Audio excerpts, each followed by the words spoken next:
I made my first public appearance on the stairs up to the school nurse's room at St. Peter's Preparatory School, Weston-super-Mare, Somerset, England, on the 13th of September 1948. I was 8 5/6. My audience was a pack of 9-year-olds who were jeering at me and baying, "Cheese! Cheese!"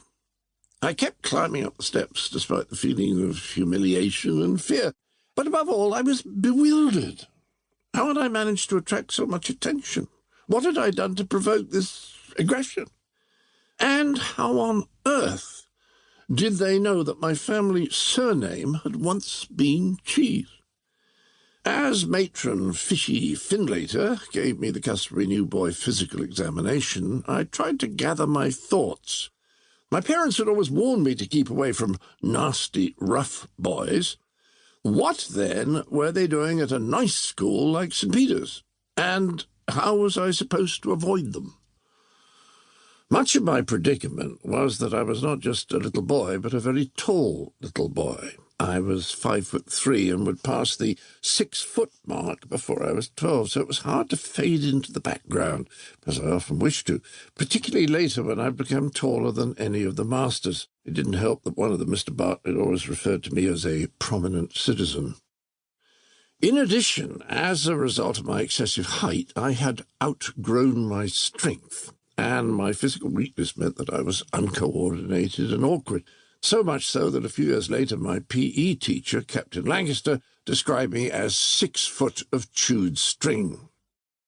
Add to that the fact that I had no previous experience of the feral nature of gangs of young boys, and you will understand why my face bore the expression of an authentic coward as Fishy Findlater opened the door and coaxed me out towards my second public appearance. "Don't worry, it's only teasing," she said. What consolation was that? You could have said the same at Nuremberg. But at least the chanting had stopped, and now there was an expectant silence as I forced myself down the stairs. Then, "Are you a Roundhead or a Cavalier?" What? Faces were thrust at me, each one of them demanding, "Roundhead or Cavalier?" What were they talking about? Had I understood the question, I would almost certainly have fainted. Such a delicate little flower was I. And perhaps I should explain to the more delicately nurtured of you that I was not being asked to offer my considered views on the relative merits of the opposing forces in the English Civil War, but to reveal whether or not I had been circumcised. However, my first day at prep school was not a total failure. By the time I got home, I had learned the meaning of 2 new words, pathetic and wet, although I had to find Dad's dictionary to look up sissy. Why was I so ineffectual? Well, let's begin at my beginning.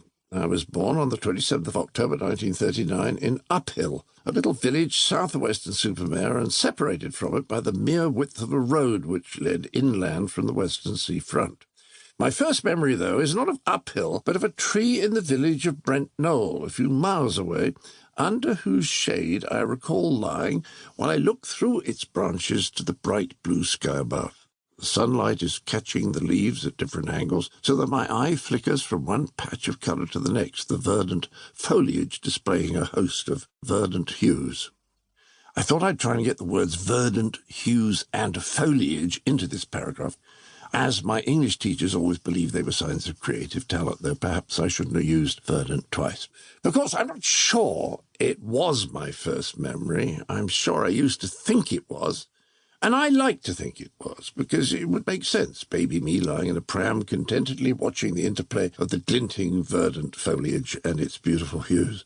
One thing I do know for certain, though, is that shortly before this incident with the tree, the Germans bombed Weston-super-Mare.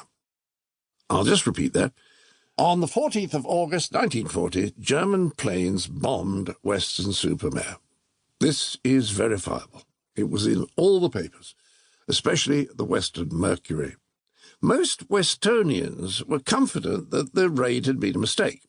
The Germans were a people famous for their efficiency, so why would they drop perfectly good bombs on a place like Weston-super-Mare, when there was nothing in Weston that a bomb could destroy that could possibly be as valuable. To keep listening to this audiobook for free, click the link in the description.